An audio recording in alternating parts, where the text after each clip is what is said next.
I'm Ginger Renown. Welcome back to It's All About Life. We're kicking off our first episode of Seasons of Life. I have my very best friend here with me, Janet Carrig.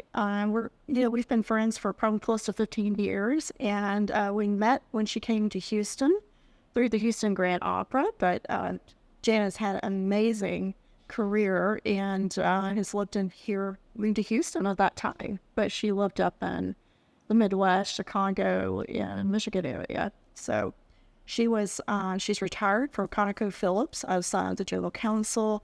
Prior to that, she was with Sara Lee and Kellogg. She's currently on the board in QT, and she has an amazing family. We're here to talk about Seasons of Life. I've received a lot of market feedback where people want to hear more about how people have moved through life. We're going to start off talking about community and the importance of having family and close friends to be with us through our seasons of life, our value system, and how our values get reprioritized through life, and oftentimes it's the seasons of life that's impacting those. And then we'll just talk about some of the things we both have gone through together and supporting each other on. So, Gina, talk to me a little bit about support and community, and what your experience has been on allowed through some of the seasons of life you've had. I guess the first thing that comes to mind is there's a lot of research that having a family and having a career makes a woman's life fuller and richer. That there are things that go well in work, there are things that go well in family, they don't always go well together.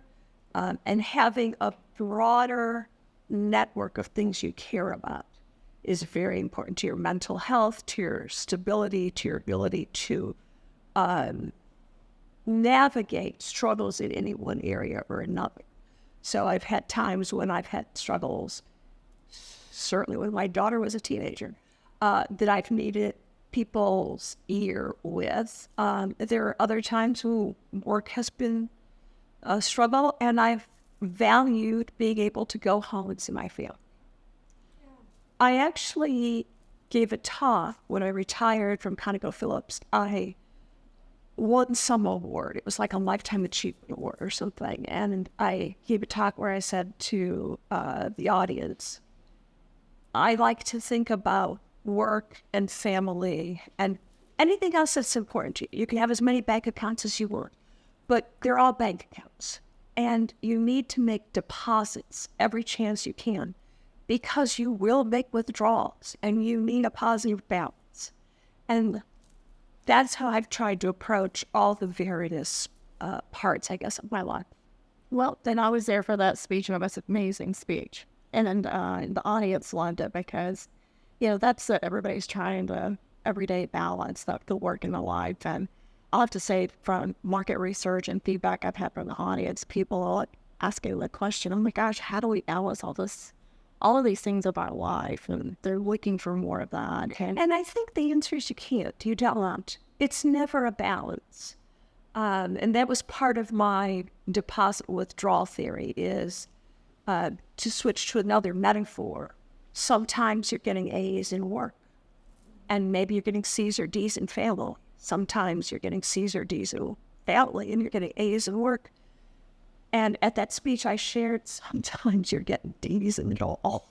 And we just have to take those withdrawals and move on with life. But being able to look at life as, I think what I said was, you can have it all. You just can't have it all every day. It's true. It's true. And the one thing that I've observed, as well as a lot of folks have given me feedback, while there's a lot of not so great things with pandemics, one of the great things of quite a few that have come out of pandemic is that people felt like they were able to balance in their own way their work and their life, and they felt like the work environment, the companies they're working for, at that point in time started taking more of an interest into their well-being. And I feel like that's been a very positive move.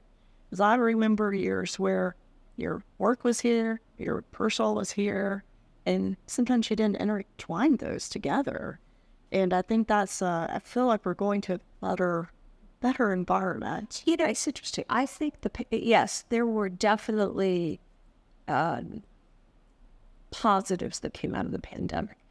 I grew up in the era when women wore floppy bow ties and Glen flat skirted suits and couldn't wear pantsuits to work.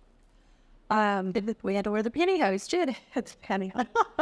And there was a view that you come here to work, and I don't want to hear about your personal life.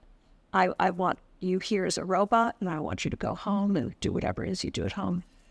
And I mean, that was a very 1950s view that I understood where it came from. But I think the pandemic just smashed all of that. When you're doing Zoom videos and little toddlers are walking naked through the background, and it made everybody understand, no, we're all human beings with human families of some kind or another. And figuring out how we can put it, being able to help people put it all together became important to the workplace in a way it never had. Yeah, I like the term pandemic humanized us. I think that is great. And people really got to know each other. Right. I think that's great. And, you know, from the standpoint of values, you know, I know the one thing that has evolved through life with me is a focus around my value system. And, you know, through that course of life, your prioritization, we all have values, but then certain life events will prioritize things differently. And you and I have talked a bit about that. And we talked a bit about how you were prioritizing values differently at different ages for your kids. And when you were spending more, you know, taking more time to do different things with your kids. And I think you took up a bit of period of work and transition between jobs to spend more time with the family. So when I would go back to when I moved from my law firm in New York to Chicago. The partner I worked closely with in New York, I was thinking about going to a law firm in Chicago. He said, that's so different than us. So if you're trying to make a lifestyle change, have the courage to make a lifestyle change. So I had the courage to make a lifestyle change. And I ended up maybe not as happy at work as I had been, but I also was out of the Faustian bargain that being happy at work meant having no home life at all. And I did make the lifestyle change. And I went to a firm that allowed you to be a part-time partner, which was very, very rare in that day and age. And I never did become one.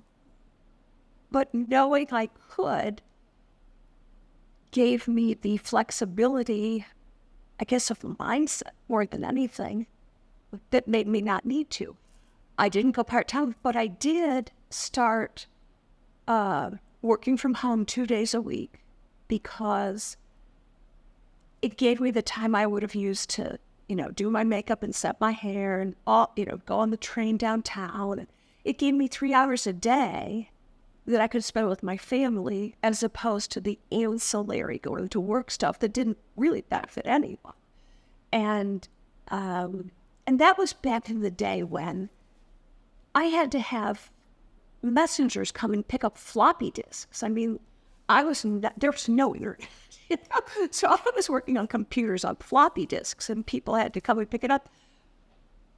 But that was important enough to me, and I was important enough to the law firm that we made that work. So I guess what I drew from that is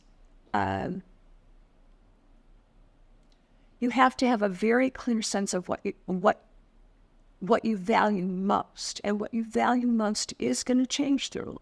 By the time my kids were in school, I no longer needed that, no longer wanted to train for that. Went to a different phase of life. But at the time when it was important to me, I was able to trade for, this is what I'm not going to do without, so what can you do for me with that as a non-negotiable? Yeah, it's a prioritization of your time, right? How you were spending your time. I do feel like I know in the past, say, 5 years, with all of the folks that worked with me, I work with, it's a very common conversation where it's more common now for people to talk about, hey, this is where I'm going to be. This is what I'm doing with my family. And it's very well communicated as to how things are going to be balanced and how things are going to get done, on the business side. And it works very fluidly. I mean, I actually enjoy that. I enjoy getting to know people and how, to me, it's important how people communicate how they their values and how they want to, spend their time. I think that's a more effective way. I also think it would be wrong to let this moment pass without noting that a lot of that is the result of having women in the workplace. Women who are willing to say, I'm a woman. I have various demands on my time. I cannot be the 1950s male who had everything taken care of at home. And I think that has made women's lives richer, and I think it's made the workplace richer. Yes, absolutely. And starting with the conversation way back when you did to now, it's more common. Right. And I've talked to a lot of those, that a lot of people having those conversations because they said, hey, made life better for me because I could go to the baseball games. And so when I was at one of my places of employment early on, somebody came up to me and they were starting this backup daycare center. So a company could sign up for slots, like you could sign up for 2 slots, which meant over 5 days, the place would take care of 2 kids on average each day. And I pitched it to the HR department. And the head of HR said, we're going through tough times, and I just don't see why we'd be adding extra benefits for women. And I said, what do you think parents do when their daycare falls through? Do you think they put their children on the shelf and come to work? This is not a benefit for them. This is a benefit for work. And I finally won this battle only, may I say, by letting the head of HR get all the credit for it. But if you're willing to let other people take credit, there's no limit to what you can do, as Ronald Reagan was.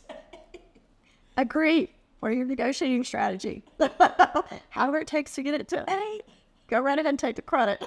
But to your point, the people who came up to me and said, this is so fantastic. Thank you so much for doing this.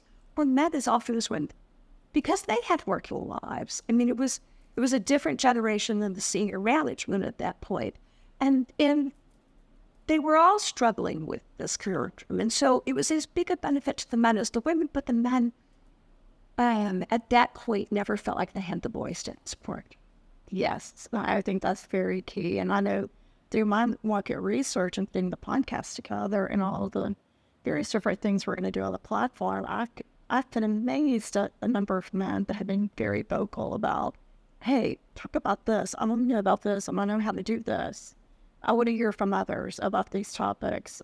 So I feel that people are equally voicing their needs and in their lives. So as it relates to just reflecting a little bit on like, you and I were talking before about, oftentimes we think about the big ones, death, divorce, all the big ones, and just this, severe illness. But there are a lot of, I think you called it news, many phases of news. There are other, events, that happen in life. I was at a private wealth firm, had a luncheon, and they talked about losses in life, and they were actually talking about how there were many people that had passed away, but realized that, there was an effective communication between both parties as to where things were located. But they went into the conversation about losses and loss and grief and how that impacts, and went through a whole conversation about all of the number of losses that we have in our life that we have to recognize, we have to move through, and we need people around us to support us and through that. Because sometimes it's either helping us work through, how do we handle this situation, all the way to, hey, let me help you think these things out. Right. I know for myself, before I went through divorce, which Janet was here for me, and John, her lovely husband. Eat high that I could do it all on my own. And then all of a sudden I had the tsunami of career transition, the makings of starting with a divorce all the way to trying to figure out the next career, to my father having Alzheimer's. And I literally at that point in time said, I cannot do this all by myself. Yeah, and I think, it's important. As we live in cities, we sort of tend to be atomized. It's important to go back to where you realize we're supposed to do it all yourself. And as you say, the struggles can be little. I had so many struggles with my daughter when she was 12, 13. I really wished I could just vaporize her sometimes. But those were little struggles. And just having someone to say, I'm so angry. This is what she said. I know she's a 13-year-old. I know it's a pass. I know I have to forgive her. But I don't feel like it right now. Having someone who can help you through that is every bit as important as having someone who helps you through major things like job changes and divorces and deaths. Yes. And, oftentimes we think that as we go through those, that, at least speaking for myself and a few others who made the same comment, that, in a month or two I'll be better. Well, depending upon the nature of your loss that you're going through in life, it might take a little bit longer. When I was a younger general counsel, a woman I was close to, I had a Christmas party, and she came with her husband and her gorgeous 4-year-old daughter. And her 4-year-old daughter was killed in a freak accident. And she was climbing a tree, and her hood got stuck. She was, I guess, her neck broke. And I was talking to her and just sitting with her, and she said, I've just realized I'm going to be sad for a long time.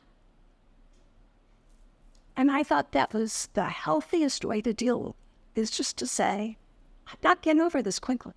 Yes, acknowledgement. Yeah. Acceptance and acknowledgement. That, over time things... And being willing to say, don't expect me to say I'm fine. I'm not good. It's deal. Yeah. I think so often when you ask people, how are you? You're supposed to say, fine. Most people who ask, how are you, don't actually want to know how you are. Yeah. And now include those few people in your life are the cheek who say, it's really not good. That's a valuable thing to have in your life.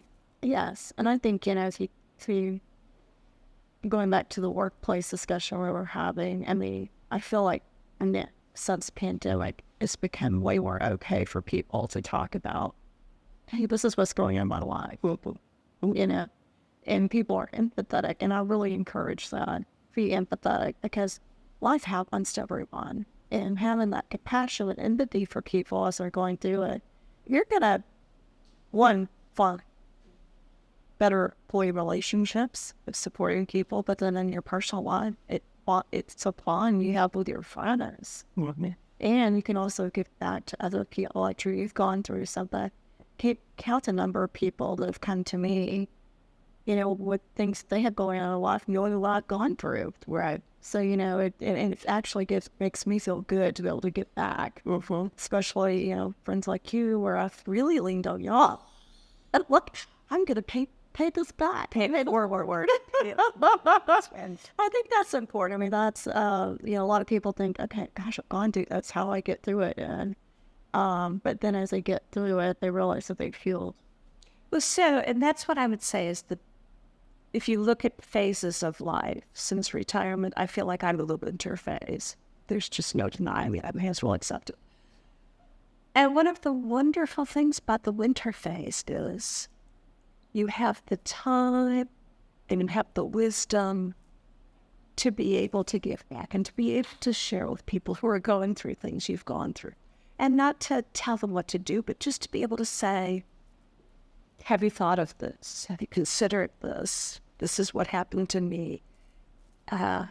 Being able to just be available to people going through things without any expectation that they'll act a certain way or make a decision you think is right or wrong is such a gem. I agree with you. It's a joy for me. And I know when I've been in the shoes where you've asked, if you thought about this, I mean, 9 times out of 10, I didn't. Thank you for bringing it up. You do need it because sometimes you got a lot you're juggling and you're sitting there going, God, did I think it's everything? Right. Right. So then that is the value of having very good relationships and friends around you to support you to get through these things in life. So I was talking to my 5-year-old granddaughter, and I said, for some reason, I said, well, I'm very wise. And she said, well, I'm wise too. You're not wise. You aren't even close to wise. You have to be older to be wise. You're smart. You're not wise. And then a few months later, I said something like, oh, that was very wise. And she said, I'm not wise. You have to be 20, maybe even 30 to be wise. Like, really? Sad and terrifying. At least I can tell my granddaughter's listening to it. I think that's wonderful. Well, Janet, thank you so much for joining me today. I really appreciate it. I know our viewers really enjoy listening to this because, we can't get enough information these days on how to get through the seasons of life. So thank you so much. Thank you for having me.